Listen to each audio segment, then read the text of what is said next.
പ്രിയ സ്നേഹിതരെ, ഏറെ വർഷങ്ങൾക്ക് മുൻപ് ഞാൻ പത്രങ്ങളിൽ ഇങ്ങനൊരു വാർത്ത വായിച്ചു.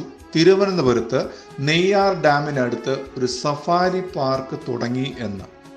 അത് എന്തൊക്കെയാണ് എന്ന് വ്യക്തമായി അന്ന് എനിക്ക് മനസ്സിലായില്ല എങ്കിലും പിന്നീട് എനിക്ക് മനസ്സിലായി, വന്യമൃഗങ്ങൾ ഉള്ള കാടുകളിലേക്ക് അതിനെ കാണുവാൻ വേണ്ടി മനുഷ്യർ സുരക്ഷിതമായി വാഹനത്തിനകത്ത് ഇരുന്നു കൊണ്ട് കാടുകളിലേക്ക് യാത്ര ചെയ്യാൻ കഴിയുന്ന ഒരു വാഹനത്തിലാണ് മനുഷ്യർ ഈ മൃഗങ്ങളെ കാണുവാൻ പോകുന്നത്.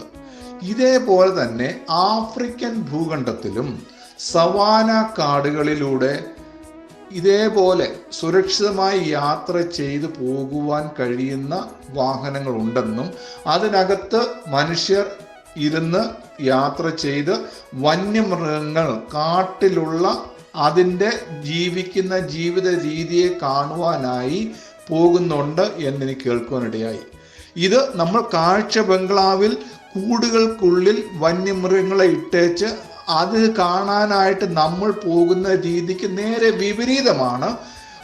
സ്വതന്ത്രമായി ജീവിക്കുന്ന മൃഗങ്ങൾ കാട്ടിലുള്ളപ്പോൾ മനുഷ്യർ ഈ സുരക്ഷിതമായ വാഹനത്തിൽ ഉള്ളിലിരുന്നു കൊണ്ട് അവയെ കാണാൻ പോകുക എന്ന് പറയുന്നത്.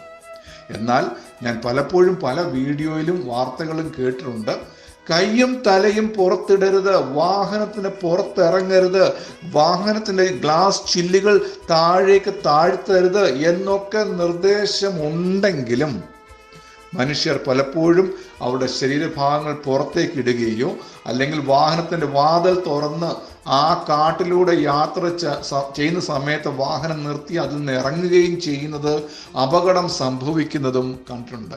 അപ്പോൾ ഒരു മുന്നറിയിപ്പ് വ്യക്തമായി ഉള്ളപ്പോൾ പോലും മനുഷ്യർ ഈ കാടുകളിലൂടെ യാത്ര ചെയ്യുമ്പോൾ പുറത്തിറങ്ങുകയും മൃഗങ്ങൾ ആക്രമിക്കപ്പെടുകയും ചെയ്യുന്നത് നാം കണ്ടിട്ടുണ്ട്. എന്താണിത് വിളിച്ചു പറയുന്നത്?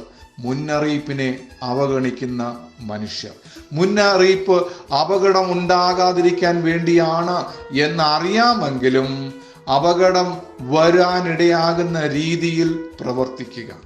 ഇനിയും ഇതേപോലെ നമ്മുടെ സമൂഹത്തിൽ അനേക കാര്യങ്ങൾ ഗവൺമെൻറ്റും മറ്റിതര സ്ഥാപനങ്ങളും മുന്നറിയിപ്പായി മനുഷ്യരുടെ അറിവിന് വേണ്ടി കാണിക്കുന്നുണ്ട്, അറിയിക്കുന്നുണ്ട്, പറഞ്ഞു കേൾപ്പിക്കുന്നുണ്ട്. വാർത്തകളിലും മാധ്യമങ്ങളിലൊക്കെ വരുന്നുണ്ട്. പുകവലിക്കരുത്, പുകവലിക്കുന്നത് ശരീരത്തിന് ഹാനികരമാണ് എന്ന് സിഗരറ്റ് പാക്കറ്റിൻ്റെ മുകളിൽ എഴുതി വച്ചിരിക്കുമ്പോൾ തന്നെ പുകവലിക്കുവാനുള്ള താല്പര്യം മനുഷ്യരിൽ കൂടി വരികയാണ്. ഇതൊരു വിനോദമാണ്, ഇതൊരു മാന്യതയാണ്. പുകവലിക്കുന്നത് ഒരു പദവിയാണ്. 4 പേരുടെ ഇടയിൽ നിന്ന് പുകവലിച്ചാൽ അതൊരു വലിയ കാര്യമാണ് എന്ന് ചിന്തിക്കുന്ന അല്ലെങ്കിൽ അങ്ങനെ ചിന്തിക്കാൻ പ്രേരിപ്പിക്കുന്ന അനേക കാര്യങ്ങൾ നമ്മുടെ സമൂഹത്തിലുണ്ട്. ഇനി മദ്യപിക്കരുത്, മദ്യം ശരീരത്തിന് ഹാനികരമാണ് എന്ന് എഴുതിയിരിക്കുന്ന മുന്നറിയിപ്പുകൾ ഉള്ളപ്പോൾ തന്നെ മദ്യപിക്കുന്നത് ഒരു മാന്യതയാണ് എന്ന് കരുതുന്ന അനേക ആയിരക്കണക്കിന് മനുഷ്യരുണ്ട്. ഇനി മദ്യപിച്ച് അത് അല്പം മദ്യപിച്ചാൽ കുഴപ്പമില്ല എന്ന് ചിന്തിക്കുന്നവരുമുണ്ട്.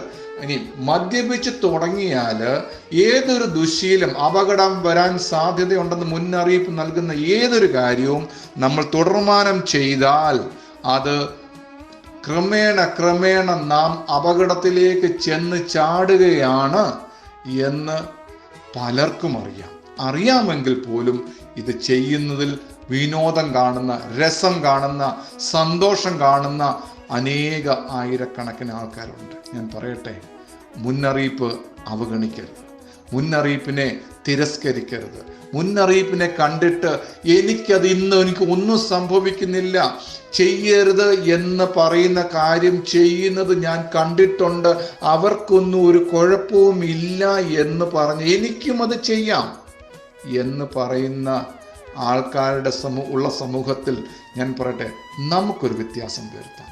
നമുക്ക് പറയാം, ഇല്ല, സർക്കാർ പറയുന്നത്, ഇതര സ്ഥാപനങ്ങൾ പറയുന്നത്, ആര് പറയുന്നു മുന്നറിയിപ്പാണ്, അപകടം ഒഴിവാക്കാനാണ് എന്നുള്ള കാര്യങ്ങൾ ഒഴിവാക്കാം, മാറ്റി നിർത്താം. വേണ്ട, എനിക്കത് വേണ്ട, ഇന്ന് എനിക്ക് അപകടം വരുന്നില്ല എങ്കിലും അത് ക്രമേണ ഞാൻ അപകടത്തിൽ ചെന്ന് ചാടും എന്ന് ബോധ്യം വരുന്ന ഏത് കാര്യവും ഒഴിവാക്കുക, നിർത്തുക തന്നെ ചെയ്യണം. ദൈവവും വളരെ വ്യക്തമായി പറയുന്ന ഒരു കാര്യമാണ്. മുന്നറിയിപ്പുകൾ ധാരാളം ബൈബിളിൽ എഴുതി വച്ചിട്ടുണ്ട്. ഞാൻ കഴിഞ്ഞ ദിവസം പറഞ്ഞതുപോലെ സഹോദരനെ സ്നേഹിക്കാത്തവൻ കള്ളനാകുന്നു എന്നൊരു മുന്നറിയിപ്പ് ഉള്ളപ്പോൾ പോലും സഹോദരനെ സ്നേഹിക്കാൻ മനസ്സില്ലാത്ത, താല്പര്യമില്ലാത്ത ഒരു സമൂഹം നമ്മുടെ മധ്യമുണ്ട്. എന്നാൽ മുന്നറിയിപ്പുകളെ അവഗണിക്കരുത്. ദൈവം പറയുന്നു ദൈവത്തിൻ്റെ നിയന്ത്രണത്തിൽ നിൽക്കണം എന്ന് പറയുമ്പോഴും അതിനുള്ളിൽ നിൽക്കാൻ താല്പര്യമില്ലാത്ത ആയിരങ്ങളുണ്ട്. അവരൊക്കെ അപകടത്തിൽ ചെന്ന് ചാടുന്നു. നാളെ നമുക്ക് ചിന്തിക്കാം, ദൈവത്തിൻ്റെ നിയന്ത്രണത്തിനുള്ളിൽ നിന്നാൽ അല്ലെങ്കിൽ നിന്നില്ലെങ്കിൽ എന്ത് സംഭവിക്കും എന്നുള്ളത് നാളെ നമുക്ക് ചിന്തിക്കാം. ദൈവം നമ്മെ സഹായിക്കട്ടെ.